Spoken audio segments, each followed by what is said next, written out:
Sadar atau tidak kalian sadari, Konoha itu krisis integritas. Kenapa sekarang banyak banget pegawai-pegawai rendahan pun ikut korupsi? Sebagai seorang perantau yang merantau di negara tetangga, yaitu di Malaysia, ketika saya melihat hal-hal yang positif di Malaysia, kemudian saya ceritakan di dalam video saya, ada pula yang tidak bersetuju. Janganlah kamu menjelek-jelekkan negara tercinta. Kalau saya menceritakan sesuatu hal yang positif tentang negara tetangga, kemudian apa sih kekurangan di negara sendiri, itu merupakan salah satu kritik. Bukan berarti saya tidak cinta kepada Indonesia, bukan berarti saya tidak NKRI. Itu salah besar. Namun saya tak menghiraukan hal seperti itu. Yang penting saya cinta kepada negara saya. Sebab itulah saya merantau untuk mengurangi pengangguran di Indonesia. Jadi jangan salah paham. Assalamualaikum warahmatullahi wabarakatuh. Apa kabarnya sahabatku semua? Akhir-akhir ini saya sering mendengar berita-berita yang agak lucu di negara Konoha. Bukan di Indonesia ya. Kalau di Indonesia itu semuanya bagus, sempurna, tidak ada yang istilahnya hukuman kemudian berbelit-belit, nggak ada. Di Indonesia itu hukumannya bila ada orang korupsi dihukum seadil-adilnya, beda dengan di negara Konoha. Kalau di Konoha orang korupsi ratusan triliunan rupiah, bahkan mungkin kalau untuk pembangunan fasilitas umum masyarakatnya pasti akan semua bagus.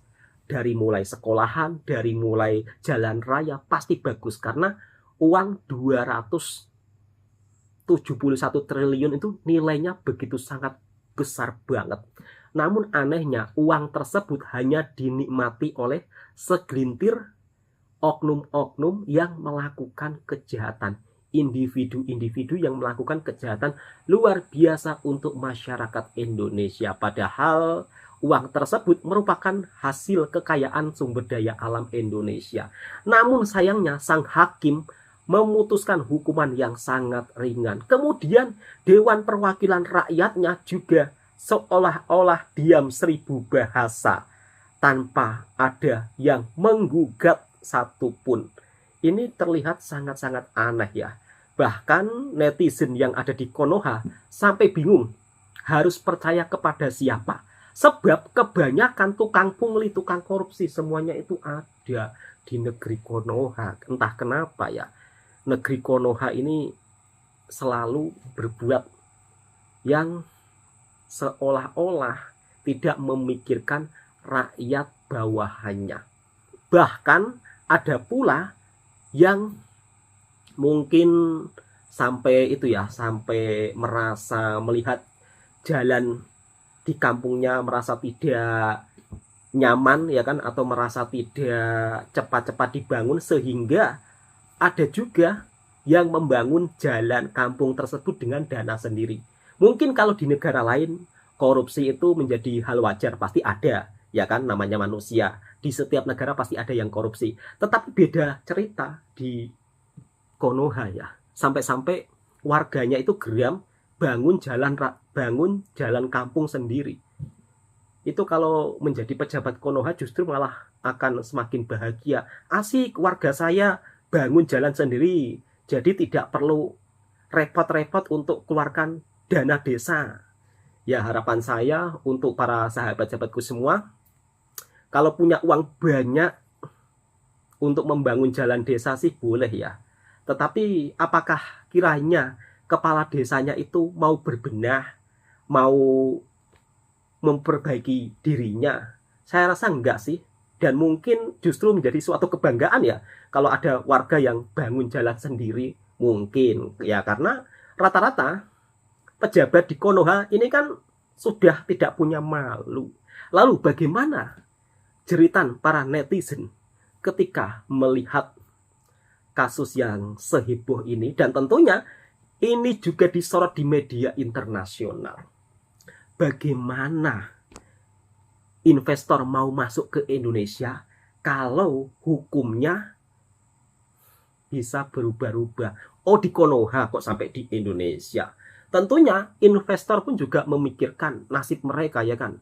Kalau saya masuk ke sana hukumnya saja nggak jelas, nggak jadi lah, kan jadi seperti itu. Bagaimana mau maju kalau hukumnya seolah-olah berubah? Itulah di negeri yang penuh canda tawa, di Konoha. Ini bukan di Indonesia. Kalau di Indonesia hukumnya, ngeri. Hukumnya di Indonesia tidak bisa dibuat main-main. Tetapi kalau di Konoha memang seperti seolah-olah candaan tawaan. Oke, kita simak berbagai reaksi netizen ketika melihat hukum canda tawa di Konoha. Hari-hari baca berita lucu dari negara sendiri, inget banget zaman presiden pilihan lo dielu-elukan gara-gara bilang mau ngejar koruptor sampai ke Antartika. Sekarang narasinya berubah, kembalikan uangnya maka akan kita maafkan. Yang bener aja, ini negara lagi obral hukum. Belum lagi menteri hukumnya yang ikut-ikutan merapikan keadaan dengan bilang bahwa koruptor bisa dimaafkan asal bayar denda damai. Secara logika awam gue aja gak masuk akal. Korupsi itu bukan cuma tentang uang negara yang hilang, tapi penghancuran kepercayaan publik dan pengkhianatan terhadap rakyat. Betul, Mbak. Buat koruptor harus keras, asetnya dirampas, dimiskinkan, dipenjara Betul. seumur hidup kalau bisa, biar ada efek jerak. Kalau cuma disuruh balikin duit itu pun diem-diem, efek jeraknya dari mana? Gue heran banget, selalu aja ada dalil pembenaran dari para pejabat buat nutupin omongan presiden biar kelihatan make sense di mata masyarakat. Budaya asal bapak senang ini udah kayak SOP, jilat terus sampai licin, gak peduli malu sama rakyat. Padahal di undang-undang denda damai itu cuma bisa dipakai buat tindak pidana ekonomi kayak pelanggaran bea cukai atau perpajakan. Korupsi ya jelas beda kasus. Jadi kalau aturan kayak gini dipelintir buat para koruptor, ini tuh penghinaan buat akal sehat kita. Korupsi bukan cuma soal angka, tapi merusak sistem dan mengkhianati masa depan bangsa. Setuju. Kalau hukum aja selalu bisa dinego, apa gunanya rakyat bayar pajak? Apa gunanya kita menaati peraturan kalau mereka yang berkuasa selalu bisa beli jalan keluar? Harusnya di titik ini lo udah gak ngebelain junjungan lo lagi sih. Kalau salah ya udah salah aja. Belum 100 hari loh dari beliau dilantik, entah sampai kapan kita bakal disuguhi terus dagelan kayak gini. Kenapa sekarang banyak banget pegawai-pegawai rendahan pun ikut korupsi, ikut malak sana sini? Kenapa juga hakim juga terlibat, ya, meringankan hukuman-hukuman untuk para koruptor? Tidak ada rasanya keadilan. Kenapa juga banyak sekali institusi-institusi yang kita dengar melakukan pelanggaran-pelanggaran dan tidak punya rasa malu? Alasannya, baik dari kecil itu melihat gini, lah di atas juga korupsi kok. Mereka tahu itu, ya, sekalipun mereka ASN atau pejabat-pejabat rendahan, ya, mereka merasakan loh, mereka melihat apa yang terjadi di atas. Jadi kalau saya di posisi mereka, ada kesempatan dapat duit banyak, ada kesempatan korup, saya berpikir kalau aku di posisi mereka, lah ngapain gua sok suci, yang di atas juga parah banget, ya. Di atas mempertontonkan ketidakadilan, korupsinya gila-gilaan, triliunan bahkan. Dulu di zaman saya dulu, ya, saya merasa kalau korupsi miliaran itu aja udah heboh. Sekarang zaman Mulyono itu kayak biasa banget, ya, korupsi triliunan. Ingat gak waktu kasus dulu Senturi hanya 6 triliun di korup, itu udah heboh seluruh Indonesia, berjilid-jilid. Sekarang 300 triliun. Sekarang belum lagi Crazy Rich yang dari PIK itu, Helena Lim. Belum lagi tambang-tambang yang lain yang luar biasa banyaknya. Jadi gak heran kalau semua institusi dari golongan rendah sampai tinggi itu melakukan palak liar, maling, karena memang mereka tahu rahasia ini. Mereka melihat sendiri. Jadi bahwa pemimpinnya tidak bisa mencontohkan yang benar. Jadi kalau pemimpinnya nggak benar, maka anak buah di bawah-bawahnya sampai cecurutnya pun akan korup. Nah, teman-teman, teman-temanku yang sesama rakyat Indonesia yang tidak menjabat, khususnya para pedagang. Ingat ya, saya bilang, kalau tidak ada lagi yang peduli sama kita, maka kita harus peduli sama diri kita. Setuju. Apa yang kita lakukan? Penghematan. Betul. Jangan invest sembarangan. Tunda invest di sana sini. Tunda melakukan spend money yang nggak penting. Tunda hal-hal yang nggak penting. Ingat ya, apa yang harus kita lakukan? Fokus sama bisnis-bisnis kita Setuju. yang ada. Jangan pindah ke bisnis lain yang tidak kita kuasai. Dan belajar banyak. Kita perlu belajar supaya kita mengupgrade diri kita. Karena kitalah yang peduli sama diri kita. Nggak ada berharap sama pemerintah. Betul. Nggak ada berharap tuh sama orang-orang yang tadi Betul. berjanji pada saat Iya. kampanye. Itulah dari dulu saya sudah sadar. Iya. Dari zaman dulu saya sudah sadar bahwa hidup kita hanya kita yang peduli. Setuju. Nah, saya terkenal dari dulu tuh hemat. Hai guys, ini unpopular opinion ya, pendapat yang tidak populer tapi menurutku perlu untuk disampaikan dan penting untuk disampaikan. Iya, Mbak. Kalian pasti udah tahu ya putusan tentang koruptor yang merugikan negara sampai 300 triliun, suaminya artis, yang cuma dipenjara 6,5 tahun dan bayar denda cuma 1 M. Tapi center of point yang ingin aku bahas itu bukan orang ini, melainkan masyarakat kita. Sadar atau tidak kalian sadari, Konoha itu krisis integritas. Dari lapisan paling atas sampai lapisan paling bawah, banyak masyarakatnya yang tidak punya integritas. Termasuk bisa kita lihat dari kasus ini. Kalian sadar nggak sih? Banyak dari komennya itu tentang kasus ini yang bilang kira-kira gini, ya nggak apa-apa, di penjara 6,5 tahun, tapi aku bisa ngantongin uang 300 triliun, 5 triliun, 1 triliun, 1 M atau 2 M aja nggak apa-apa kok. Karena kerja 10 tahun nggak dapat uang segitu. Uangnya bisa aku buat foya-foya untuk menghidupi anak istri sampai cucu cicit. Sampai tak scroll itu ya komen-komennya itu. Dan aku belum nemu yang komennya gini, nggak mau karena takut dosa. Gak ono rek. Mungkin aku kelewat. Menurutku ini mengerikan ya. Karena apa? Hidup itu bukan cuma tentang uang. Setuju, Aku Mbak. selalu bilang ya, Nah, kalau itu kalian dia. mau uang gampang, jadi koruptor aja, selesai urusan. Tapi masalahnya, dosa enggak, berkah enggak. Itu dia. Makanya negara nggak maju-maju karena banyak orang yang mindsetnya seperti itu.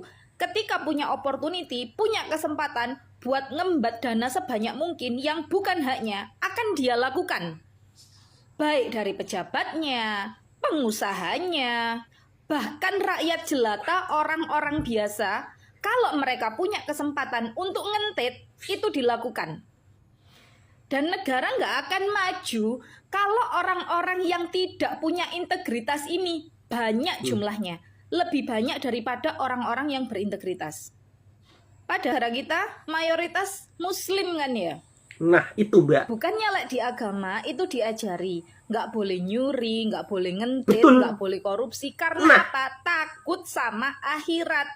Ada hari akhir di mana semuanya ditimbang. Kebaikan dan keburukan semuanya ditimbang dengan sangat detail, dengan sangat teliti. Tidak ada orang yang dicurangi sedikit pun. Kalau misalkan di dunia dapat uang 300 triliun, 5 triliun, whatsoever, Ingat, tapi itu nggak halal, hasil ngembat haknya orang lain, Ingat, hasil di akhirat. nyolong, hasil nipu, dan di akhirat kita nggak bisa nyogok Gusti Allah pakai duit. setuju, Mbak. Jadi kalau kamu melakukan kejahatan, ya udah, mlebu neraka. Nah, Kok itu. uang-uang nggak wedi Masuk dosa ini? neraka. Konsepnya piye? Jujur aku gemes yo. Tolonglah kalian ingat, apalagi yang agamanya Islam ya. Kita itu punya akhirat. Setuju, Mbak. Oke.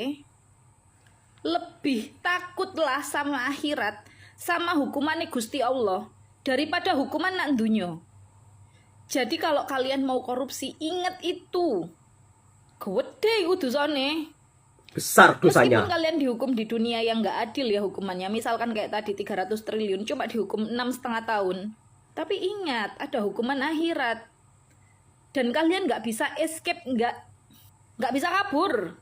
Semoga makin banyak ya orang yang punya integritas di Konoha. Setidaknya mendekatkan dirilah sama agama. Kalau agama kalian udah bagus, harusnya hal-hal kayak gini nggak perlu diajari lagi. Dan itu juga yang bikin aku heran. Banyak orang yang ngakunya agamis, tapi masalah kayak gini nggak peduli. Duh, panjang sekali omelanku. Semoga membantu.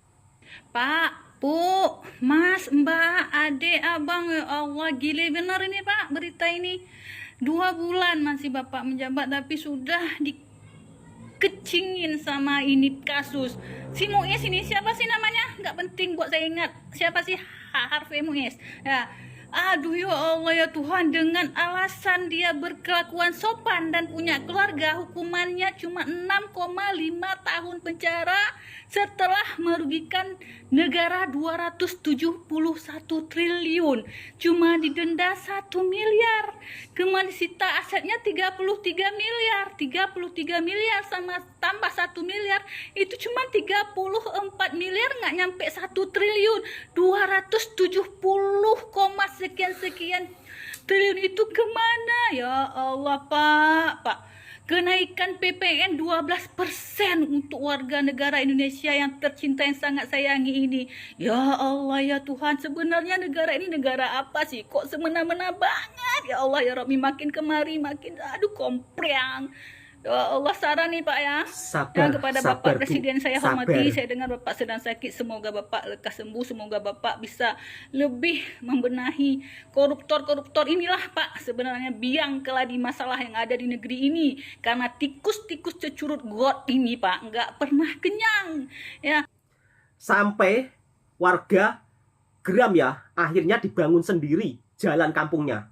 Kan lagi viral tuh ada tukang bakso yang katanya rela merogoh kocek sampai 10 miliar buat membangun jalanan di desanya sendiri. Tapi itu bukan tukang bakso biasa loh. Sini awal lagi. Jadi si tukang bakso ini namanya Pak Suwadi, dan dia biasa dikenal juga dengan nama Samferi. Dia udah jualan bakso dari tahun 90-an, tadinya masih ngikut orang di Kuningan, di Bali, sampai akhirnya dia pindah ke Batam dan membangun usaha baksonya sendiri, terus berkembang sampai akhirnya di tahun 2004 diresmikan namanya menjadi Bakso Gunung Samferi yang terkenal sampai sekarang. Nah, dari bisnis itulah dia menyisihkan 10M, menyisihkan aja 10M untuk membangun jalanan di kampung halamannya dia, yaitu di Segelan, Kabupaten Malang. Nah, selain Samferi alias Mas Ferry, karena dia orang Malang kan, di balik-balik tuh, ada juga nih Crazy Rich Grobogan yang viral di tahun 2022 karena merogoh kocek 2,8 miliar buat benerin jalanan di kampungnya. Namanya Pak Joko Suranto, dia memperbaiki jalanan yang udah rusak selama 20 tahun lebih, dan Masya Allahnya menyambungkan 3 desa, yaitu Telawa, Jetis, dan Nampu. Dari mana uangnya? Ternyata Pak Joko Suranto itu adalah direktur utama dari Buana Kasiti Group. Nah, emang bisnis propertinya udah oke banget nih. Pak Jokonya aja udah dapat penghargaan Tokoh Real Estate Indonesia di tahun 2004 ini. Nah, kalau misalnya kalian punya kampung halaman yang jalanannya jelek banget, terus kalian kaya banget, pengen nggak jalanan kayak mereka gitu? Atau mau nunggu pemerintah aja? Atau gimana? Coba share di kolom komen. Korupsi luar biasa di negara Konoha. Sampai-sampai warganya pun bangun jalan sendiri. Mungkin ini hanya ada di Konoha. Ini bukan di Indonesia ya. Dan mirisnya lagi, korupsi di Konoha ini sudah tidak takut kepada Tuhan. Yang mereka pikir yang penting uang, dan uang. Nggak mikirin ini hak saya atau tidak. Yang penting perut kenyang, saya bisa jalan-jalan ke luar negara. Bisa beli apa saja, terserah. Yang di bawah, yang penting saya bisa kemana saja. Korupsi 271 triliun yang bernama Harvey Muiz. Hukumannya begitu sangat ringan, membuat warga yang ada di Konoha begitu sangat menangis, merintih melihat penegak hukum keadilan yang ada di Konoha yang penuh canda tawa. Kalau saya lihat dulu ya kan, pada saat menyaksikan pernikahannya Harvey Muiz yang menikahnya di Eropa, di Jepang, bahkan keliling dunia. Kukira orang ini benar-benar kaya. Ternyata uang rakyat dibuat foya-foya. Ya Allah ya Robbi, kok bisa ya? Kok bisa sampai seperti itu? Bukan hanya uang tambang timah saja yang dikorupsi di negeri Konoha ini. Korupsi BTS Tower 8 triliun, di mana harusnya tower-tower sinyal internet tersebut untuk anak-anak yang ada di pedalaman supaya bisa mengakses internet lebih mudah. Namun sayangnya dikorupsi juga. Seolah-olah pejabatnya itu tidak menginginkan anak-anak yang ada di Indonesia ini bisa mengakses informasi di internet lebih mudah ya, terkhusus untuk anak-anak yang ada di pedalaman. Kok bisa-bisanya dikorupsi? Aduh, benar-benar nggak takut sama yang di atas memang pejabat yang ada di Konoha ini. Dan teruntuk sahabat-sahabatku, dari berita ini, pesan yang begitu sangat mendalam ya. Bila itu bukan hak kita, maka jangan ambil. Jangan seperti pejabat yang ada di Konoha, yang sudah tidak takut dengan dosa, ya kan? Yang sudah tidak takut dengan Tuhan. Semuanya mau dikorupsi. Aduh, ngeri. Oke, cukup sekian. Semoga video ini juga bisa memberikan informasi yang bermanfaat buat sahabatku semua. Dan tentunya reaksi saya ini berdasarkan komentar-komentar dari netizen, dan yang terjadi ini fakta dan nyata, bukan hoak. Awas lagi nanti kalau yang bilang, oh ini hoak, ini hoak. Berarti kalau hoak itu Anda benar-benar tinggal di negara Konoha betulan. Assalamualaikum.